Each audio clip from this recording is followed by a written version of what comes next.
Yo soy el Señor de la Noche, la voz que murmura en las penumbras. A través de mí serás testigo de la delgada línea entre la cordura y la locura. Relatos escalofriantes, tenebrosas historias, situaciones que escapan a toda lógica y al sentido común. Acompáñame esta oscura y solitaria noche a visitar los límites, los atemorizantes límites entre la realidad y la locura.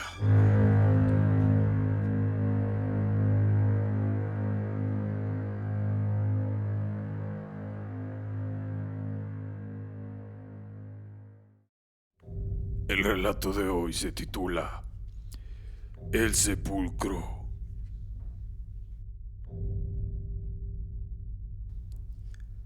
Al contar las circunstancias que han conducido a mi encierro en este refugio para enfermos mentales, me doy cuenta de que mi situación actual solo atraerá las naturales dudas sobre la autenticidad de mi relato.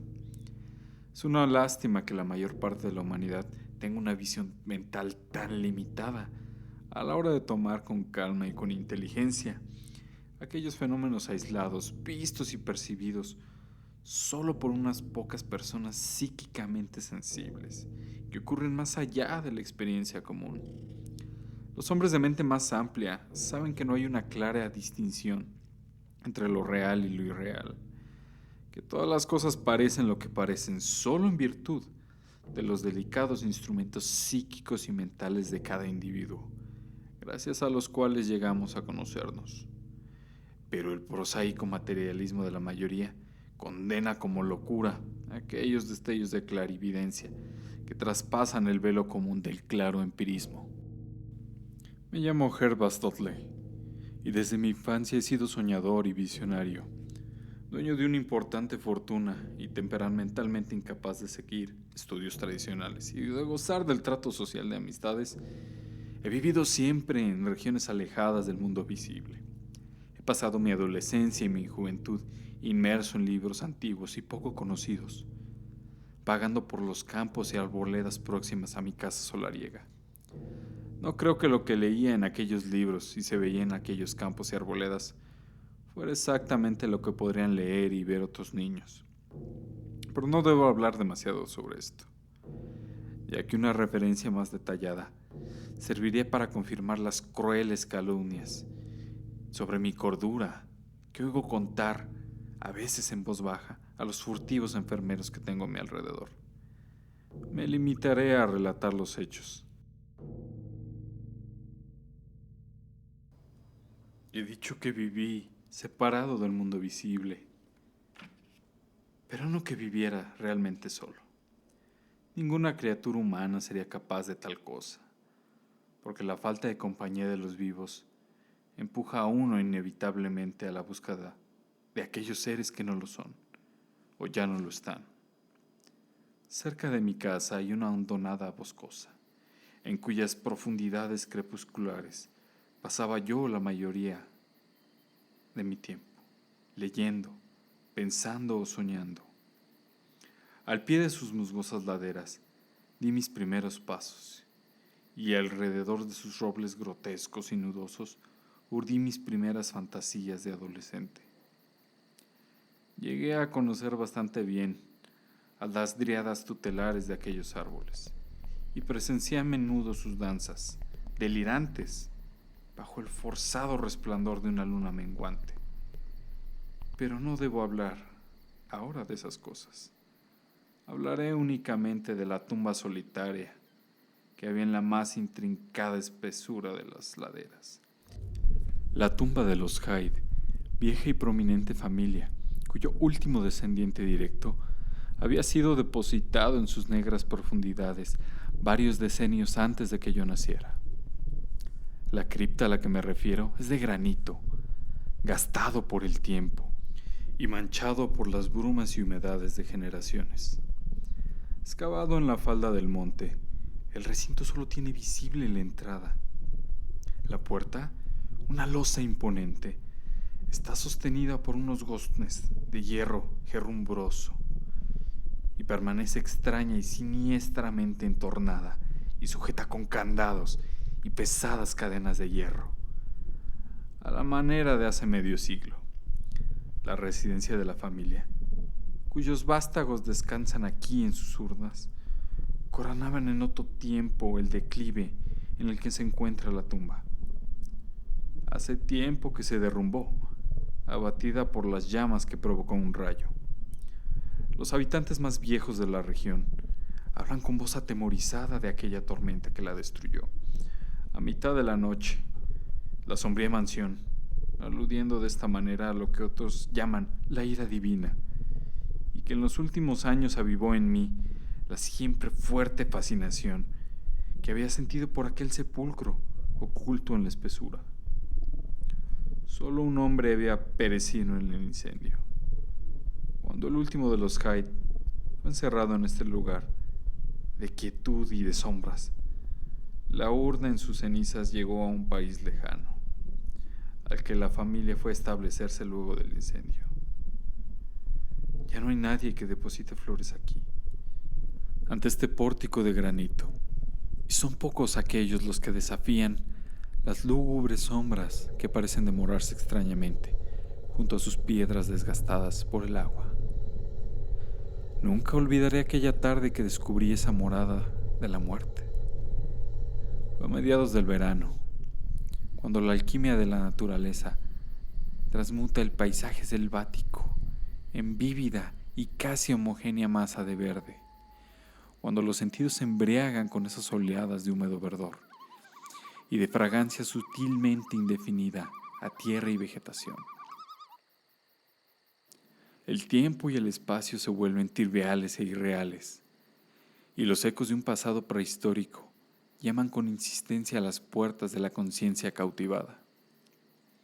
Había estado caminando todo el día por las místicas arboledas de la hondonada, hundido en pensamientos que no vienen al caso, pero también conversando con seres que tampoco hay que mencionar. A la edad ya de 10 años, había visto y oído muchos prodigios ignorados por la multitud, y en determinados aspectos me sentía extrañamente anciano. Cuando, después de abrirme paso entre dos zarzas enmarañadas, encontré la entrada de la cripta, no tenía ni idea de lo que había descubierto. Los bloques de oscuro granito, la puerta extrañamente entornada y los relieves funerarios esculpidos en el arco no causaron en mí ninguna asociación dolorosa ni terrible. Yo sabía y había imaginado muchas cosas acerca de los sepulcros y de las criptas, pero debido a mi carácter especial, me había tenido apartado de todo contacto con cementerios y lugares de enterramiento. Esa extraña construcción de piedra en la boscosa ladera era para mí un simple motivo de curiosidad y fantasía. En su interior frío y húmedo, que en vano traté de espiar a través de la tentadora rendija, no contenía para mí signo alguno de corrupción o de muerte. Pero en aquel instante de curiosidad nació en mí el loco deseo que me ha traído a este infernal confinamiento. Acuciado por una voz que debió brotar del alma espantosa del bosque, decidí entrar en la atrayente oscuridad, a pesar de las gruesas cadenas que me cerraban el paso. A la luz débil del día, sacudí las herrumbrosas cadenas con el objeto de abrir un poco más la puerta de piedra y traté, entonces, de deslizar mi cuerpo delgado por la angosta holgura, pero en ninguno de mis intentos tuve éxito. Mi inicial curiosidad se volvió frenética y cuando regresé a casa, en el creciente crepúsculo, había jurado a los 100 dioses del bosque que sin importar lo que costara, algún día forzaría la entrada de esas frías y tenebrosas profundidades que parecían llamarme. El médico de barba gris que entra a diario en mi habitación dijo una vez a un visitante que tal decisión marcó el principio de una lamentable monomanía, pero dejaré que el juicio definitivo lo emitan los lectores cuando lo sepan todo. Los meses siguientes a mi descubrimiento los pasé haciendo inútiles intentos de forzar el complicado candado de la cripta y haciendo discretas averiguaciones sobre la naturaleza e historia del recinto. Con el oído tradicionalmente receptivo de un niño, me enteré de muchas cosas, aunque mi habitual reserva me impedía contar lo que sabía y lo que me proponía. Quizá merezca aclarar que no me sorprendió ni produjo terror alguno enterarme de la naturaleza de la cripta. Mis originales ideas sobre la vida y la muerte me habían llevado a asociar vagamente el barro frío con el cuerpo que respira, e intuía que la grande y siniestra familia de la mansión incendiada estaba representada en cierto modo en el recinto de piedra que trataba de explorar. Los rumores que corrían sobre los ritos misteriosos y profanas orgías que se habían celebrado en la residencia en épocas pasadas despertaban en mí un poderoso interés por la tumba, ante cuya puerta permanecía sentado a diario durante horas y horas. Una de las veces arrojé una vela por la rendija de la puerta, pero no conseguí ver nada, salvo un tramo de los húmedos escalones de piedra que descendían. El olor del lugar me producía repugnancia y, no obstante, me fascinaba. Sentía que lo había percibido anteriormente, en un pasado remoto, más allá de todo recuerdo, antes incluso de encarnarme en este cuerpo que ahora poseo. Al año siguiente del descubrimiento de la tumba, di con una traducción carcomida de las vidas paralelas de Plutarco en el desván de mi casa, desde siempre atestado de libros. Leyendo la vida de Teseo, me sentí muy impresionado por ese pasaje. El pasaje habla de una gran piedra, bajo la que el joven héroe encontraría la prueba de su destino, cuando fuera lo bastante fuerte para levantar su enorme peso. La leyenda tuvo el efecto de aplacar mi vivísima impaciencia por entrar en la cripta, ya que me hizo comprender que aún no había llegado el momento. Más tarde, me decía, llegaría a tener una fuerza y un ingenio que me permitirían abrir fácilmente la puerta encadenada, pero hasta entonces debía conformarme con lo que parecía ser la voluntad del destino. Así que mis vigilancias junto a la húmeda entrada se volvieron cada vez menos insistentes, y dediqué entonces gran parte de mi tiempo a otras ocupaciones, aunque eran igualmente extrañas. Me levantaba a veces en silencio, por la noche, y salía furtivamente a pasear por los cementerios y lugares de enterramiento, lugares de los que mis padres me habían tenido siempre apartado. No puedo decir qué hacía yo ahí, ya que ahora ni yo mismo estoy seguro de la realidad de ciertas cosas. Pero sé que al día siguiente de esos vagabundeos nocturnos, asombraba a menudo a los que me rodeaban, mostrando un conocimiento de cosas casi olvidadas desde hacía generaciones. Fue después de una noche así cuando escandalicé a la comunidad con un extraño comentario sobre el entierro del rico y afamado Squire Brewster, artífice de la historia local, inhumado en 1711, y cuya lápida de pizarra, con una calavera y dos tibias cruzadas, se iba convirtiendo lentamente en polvo. En un momento infantil de imaginación, juré no solo que el empresario de la funeraria Goodman Simpson le había robado al difunto los zapatillos de Villa de Plata, las calzas de seda y el calzón de raso antes de enterrarlo, sino que el propio Squire, que no había muerto del todo, se había dado vuelta 2 veces en el ataúd el día después del entierro. Pero la simple idea de entrar en la tumba jamás se fue de mi pensamiento, hasta que la reavivó el inesperado descubrimiento genealógico de mis propios antepasados maternos. Poseían al menos un ligero vínculo con la familia supuestamente extinta de los Hyde.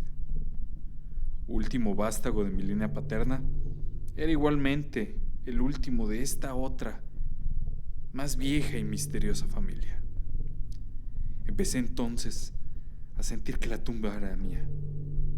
Y a pesar de todo, pensé con ardiente ansiedad en el momento en que pudiera cruzar el umbral de piedra y bajar a la oscuridad por aquella escalera cubierta de limo. Adopté entonces la costumbre de escuchar con intensa atención en la puerta entornada, eligiendo para esta extraña vigilancia mis horas predilectas, la quietud de la medianoche. Por la época en que llegué a ser mayor, había hecho ya un pequeño claro entre los matorrales, delante de la mohosa fachada de la ladera, dejando que la vegetación de su alrededor lo cubriera, como las paredes y el techo de un cenador silvestre. Este cenador era mi templo y la puerta encadenada a mi altar. Ahí me acostaba, en el suelo musgoso, pensando extraños pensamientos y soñando extraños sueños. La noche en que tuve la primera revelación era peculiarmente calurosa. Debí quedarme dormido de cansancio, porque cuando escuché voces, tuve la clara sensación de despertar. No quiero hablar de sus tonos y acentos, ni referirme a su calidad, pero sí sé que puedo decir que noté extrañas peculiaridades en el vocabulario y la pronunciación. En aquel oscuro coloquio parecían estar representados todos los matices del dialecto de Nueva Inglaterra, desde las toscas expresiones de los colonialistas puritanos a la retórica precisa de hace 50 años. Pero de eso me di cuenta después.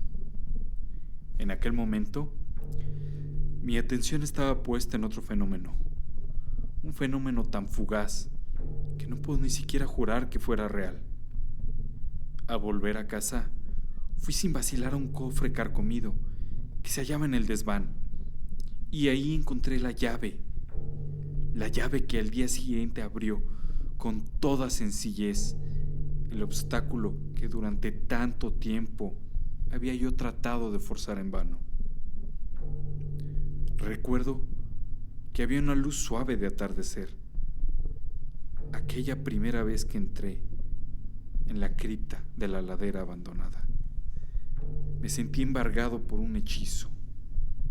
El corazón me saltaba con una exaltación difícil de describir. Cuando cerré aquella puerta detrás de mí y empecé a descender por las goteantes, oscuros y resbalosos peldaños a la luz de mi vela, tuve la impresión en ese momento de que ya conocía el camino. Y aunque la vela chisporroteaba por el vaho sofocante del lugar, me sentí extrañamente a gusto en aquel ambiente estancado de pudredumbre. Al mirar a mi alrededor, descubrí numerosas losas de mármol, losas sobre las cuales descalzaban ataúdes o restos de ataúdes. Algunos de ellos estaban cerrados e intactos. Otro, con el paso de los años, casi habían desaparecido, quedando solo sus asas de plata y sus placas aisladas entre curiosos montones de polvo blanquecino. En una de las placas leí el nombre de Sir Geoffrey Hyde, quien había venido de Sussex en 1640 y había muerto aquí tan solo unos años más tarde. En un nicho llamativo había un ataúd bastante bien conservado y vacío, adornado con un simple nombre que me hizo sonreír y estremecer hasta los huesos. al mismo instante. Un inexplicable impulso me lanzó a subir ante aquella losa, a apagar la vela y tumbarme en el frío interior de la caja vacía.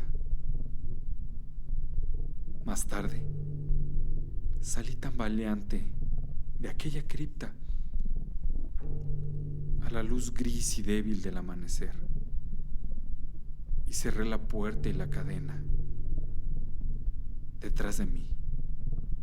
Yo ya no era precisamente joven, aunque solo con 21 inviernos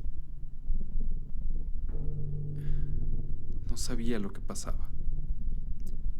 Los aldeanos madrugadores me vieron regresar y me miraron con extrañeza, asombrados ante los signos de obscena disipación que observaban en alguien cuya vida tenía fama de ser austera y solitaria.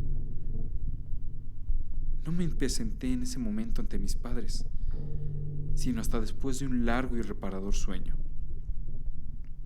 A partir de ese momento, acudí a la tumba cada noche, viendo, oyendo y haciendo cosas que de verdad no debo recordar.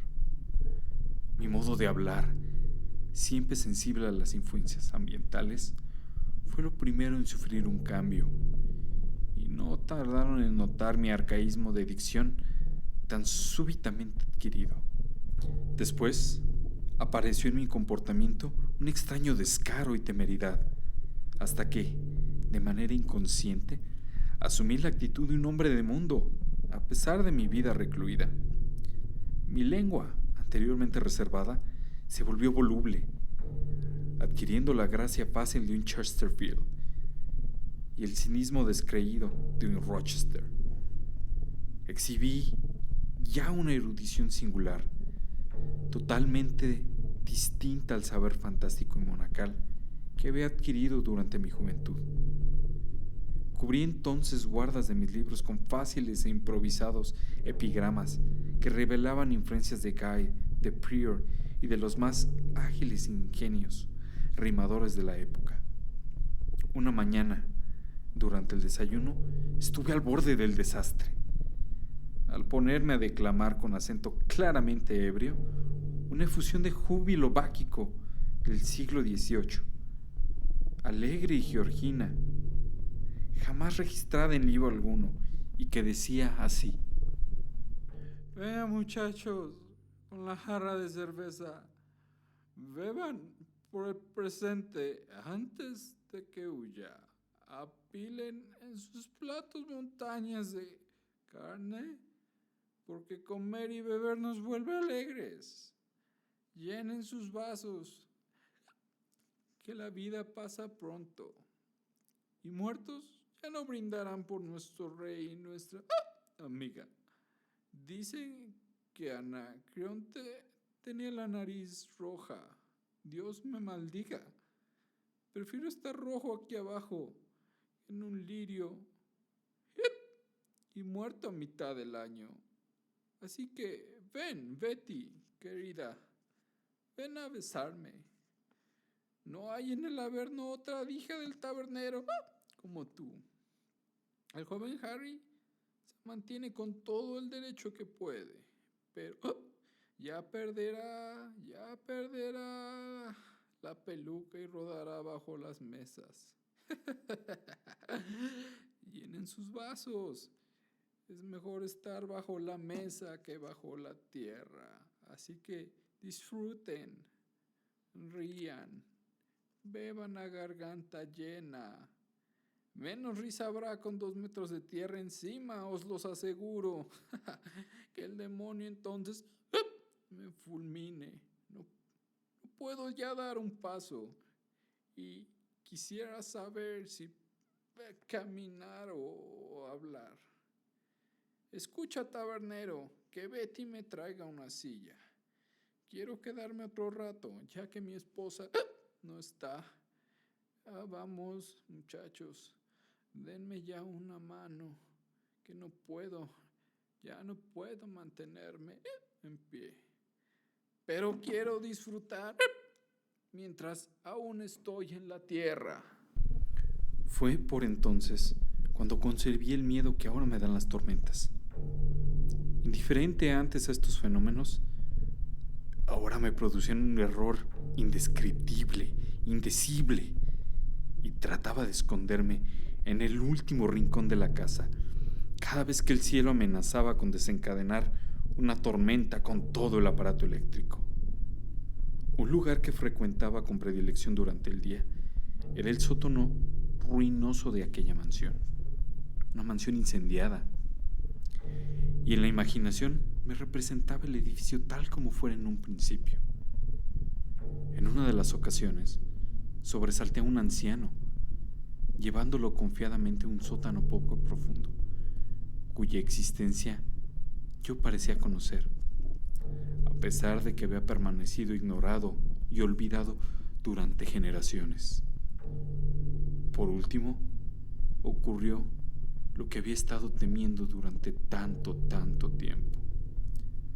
Mis padres, alarmados por el cambio operado en la actitud y aspecto de su único hijo, empezaron a ejercer sobre todos mis movimientos un afectuoso espionaje que resultaba catastrófico.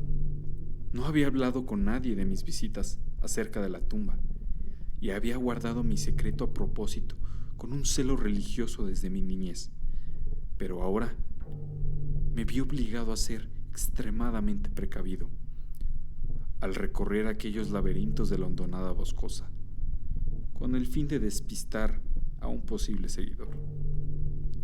Conservaba siempre la llave de la cripta colgada en mi cuello con un cordón, procurando que nadie conociera su existencia. Jamás saqué del sepulcro nada de lo que allí encontrase. Una mañana, al salir de la húmeda tumba y cerrar la cadena de la puerta con una mano no muy firme, descubrí que entre los arbustos se encontraba la temida cara de un espía. Yo sabía que sin duda se aproximaba el final, puesto que se había descubierto el senador y desvelado el objetivo de mis excursiones nocturnas. Pero el hombre en ese momento no me abordó, de modo que me apresuré a regresar a casa y a fin de escuchar a escondidas lo que se contase a mi preocupado padre. ¿Acaso iban a ser divulgadas al mundo mis permanencias en el otro lado de la puerta encadenada? Imaginen mi maravillado asombro al escuchar al espía informar a mi padre, con cauteloso susurro, que yo había pasado la noche en el cenador, delante de aquella tumba, con mis soñolientos ojos clavados en la rendija de la puerta encadenada. ¿Por qué milagro habría sufrido mi espía semejante ilusión? Ahora me sentí convencido de que un agente sobrenatural me protegía. Envalentonado por esta circunstancia providencial, reanudé mis visitas a la cripta sin el menor disimulo ya, confiando en que nadie podía presenciar mi entrada. Durante una semana completa disfruté plenamente de esta jovialidad macabra que no puedo describir cuando sucedió aquello. Sin embargo, me trajeron esta morada maldita de monotonía y dolor. No debí de aventurarme a salir de casa aquella noche, ya que los truenos corrompían las nubes, y de la fétida ciénega, del fondo de la hondonada, se elevaba una infernal fosforescencia. La llamada de los muertos era distinta también. En vez de brotar de la tumba de aquella ladera, me llegó del sótano carbonizado, de lo alto, cuyo demonio tutelar me hacía señas con dedos invisibles. Al salir de la arboleda a la planicie que rodea aquellas ruinas que descubrí, al resplandor brumoso de la luna, algo que siempre había esperado vagamente. La mansión, que había desaparecido hace ya un siglo, se alzaba de nuevo con una solemne majestuosidad ante mis ojos maravillados. Cada ventana estaba iluminada con el resplandor de numerosas velas. Por el largo camino subían los coches de los aristócratas de Boston, mientras que acudía a pie un numeroso grupo de gente exquisitamente empolvada de las mansiones vecinas. Me mezclé entonces con esa multitud, aunque sabía que yo debería estar entre los anfitriones y no en aquel grupo de invitados. En el salón había música, risa y vino en cada mano. Reconocí entonces varias caras, varios rostros, aunque los había reconocido mucho mejor si las hubiese visto consumidas o devoradas por la muerte y la descomposición, como en la cripta. Y en medio de aquella multitud desenfrenada e inconsciente, yo era el más violento y atrevido. Mis labios proferían torrentes de alegres blasfemias, y en mis escandalosas ocurrencias no respetaba ninguna ley humana, de la naturaleza o de Dios. De pronto, estalló un trueno que se escuchó incluso por encima del clamor de la embrutecida orgía. Hundió el techo mismo e impuso un sobrecogido silencio a la bulliciosa concurrencia. Rojas lenguas de fuego y abrasadoras bocanadas de calor envolvieron la casa, a los juerguistas, aterrados ante la calamidad ya desencadenada. Todo parecía superar los límites de la naturaleza. Aquellos huyeron gritando y desapareciendo en la noche. Solamente quedé yo, retenida en mi butaca, mi humanidad, por un miedo insuperable, como no había experimentado jamás. Y entonces, un segundo horror se apoderó de mí. Reducido en vida a cenizas, esparcido mi cuerpo a los cuatro vientos, ¿no podría descansar jamás en la tumba de los Hyde? ¿No estaba entonces mi ataúd preparado? ¿Acaso yo no tenía derecho a pasar la eternidad entre los descendientes de Sir Geoffrey Hyde? Sí, reclamaría mi herencia de muerte, aunque mi alma vagara durante siglos en busca de otra morada corporal que la supliera en aquel féretro vacío de la noche, del nicho en la cripta. Hierbas Hyde no compartiría jamás el triste destino de Palinuro. Al desvanecerse el fantasma de la casa incendiada, me desperté gritando y forcejeando, enloquecido en brazos de dos hombres, uno de los cuales era el espía que me había seguido hasta la tumba. Caía una lluvia torrencial y se veían alejarse hacia el horizonte sur los relámpagos que poco antes habían pasado por encima de nosotros. Mi padre, con el rostro notablemente contraído de aflicción, permanecía inmóvil mientras yo pedía a gritos que me dejaran descansar dentro de la tumba, rogando con frecuencia a los que me sujetaban que me trataran con mayor suavidad. Un círculo ennegrecido en el suelo del sótano ruinoso revelaba el lugar donde había caído un violento rayo del cielo, y en ese mismo lugar unos cuantos aldeanos provistos de linternas observaban curiosos una caja antigua de artesanía que el rayo había sacado a la superficie. Renunciando a mis vanos forcejeos, miré a los que contemplaban aquel hallazgo y me permitieron compartir el descubrimiento. La caja, cuyos cierres se habían roto por el impacto, El impacto que la había desenterrado contenía muchos papeles y objetos de valor, pero yo solamente tuve ojos para una cosa. Era la miniatura en porcelana de un joven, un elegante joven con una peluca rizada y con las iniciales JH.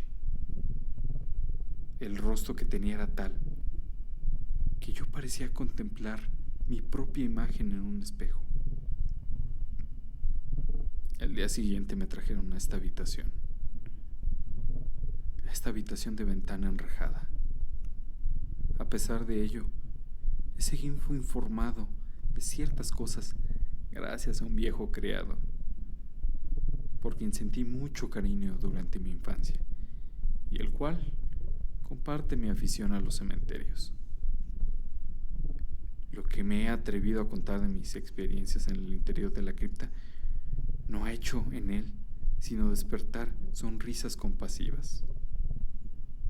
Mi padre, que me visita con frecuencia, afirma, él está seguro de que en ningún momento he cruzado la puerta encadenada, y jura que el herrumbroso candado sigue intacto desde hace 50 años, cuando él lo examinó.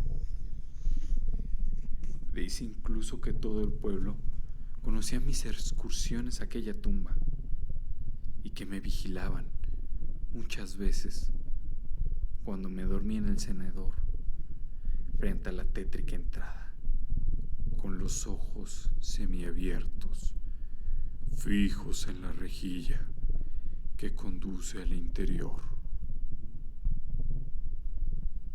No tengo ninguna prueba palpable que alegar en contra de todas estas afirmaciones, ya que desgraciadamente perdí la llave en aquellos forcejeos, en aquella noche de profundo terror. Mi conocimiento de extrañas cosas del pasado, de las que me fui enterando durante aquellas reuniones nocturnas con los muertos. La gente lo atribuye a mi constante y omnívoro hurgar entre los viejos volúmenes de la biblioteca familiar. Ilusos. De no ser por mi viejo criado Hiram, a estas horas ya me habrían convencido totalmente de mi locura.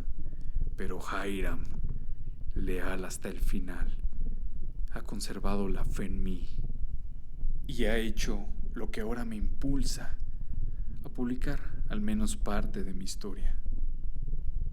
Hace una semana abrió violentamente el cierre que mantenía la puerta de la tumba perpetuamente entornada y descendió con una linterna a las lóbregas profundidades. Sobre la losa de un nicho encontró un viejo ataúd, viejo y vacío, cuya placa empañada sostenta un solo nombre: Gervas. En ese ataúd, en esa cripta, en ese sepulcro, ha jurado enterrarme.